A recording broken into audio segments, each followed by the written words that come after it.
Bismillahirrahmanirrahim.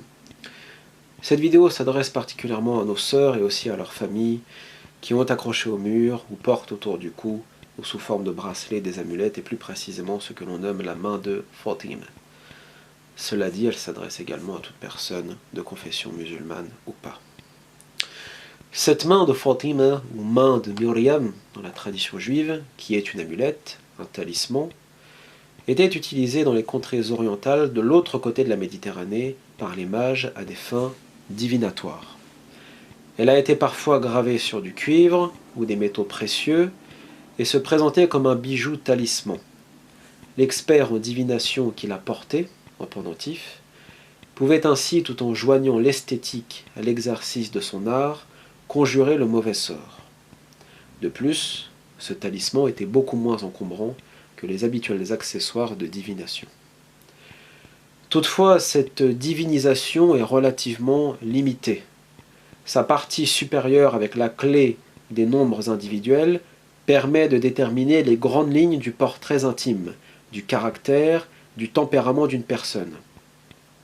La partie inférieure, en donnant la clé du double zodiaque, permet-elle de déterminer qui sera le vainqueur dans un duel amoureux, dans une rivalité d'affaires, lors d'un affrontement, ou s'il y a comptabilité entre deux individus, lequel sera le dominateur dans le couple.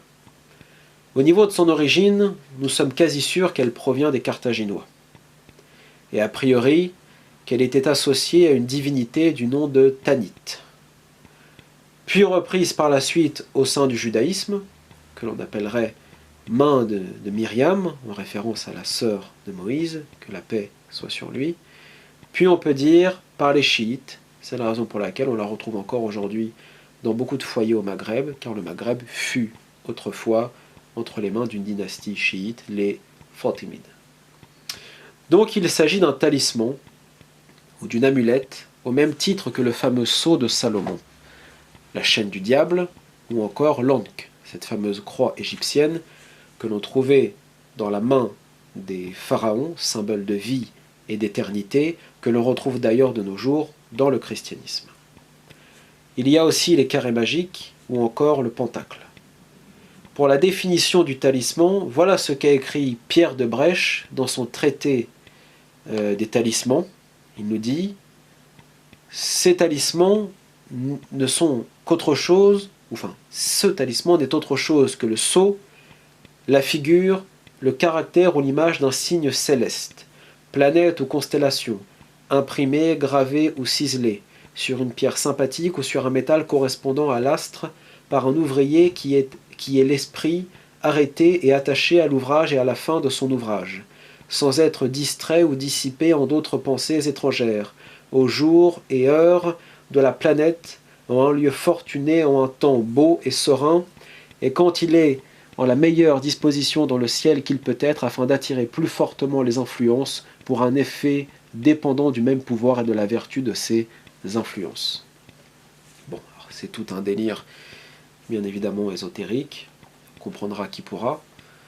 On appelle par ailleurs le talisman le gris-gris, ou encore le porte-bonheur, qui peuvent prendre des formes autres que celui d'un bijou, comme par exemple prendre la forme d'une figurine, de dessin, de peinture, de totem, de paroles sacrées recopiées sur des parchemins, une croix, un objet miracle, ou fétiche.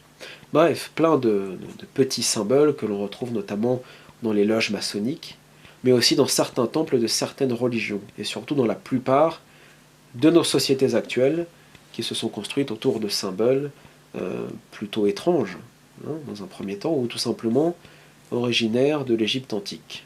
C'est le cas pour la France, par exemple, où les 3/4 des symboles sont issus de la franc-maçonnerie, comme le buste de Marianne, la Déclaration des droits de l'homme, et a priori, si on fouille un petit peu, la Marseillaise, mais aussi le drapeau français, on est quasi sûr qu'on y retrouverait rien de bien catholique.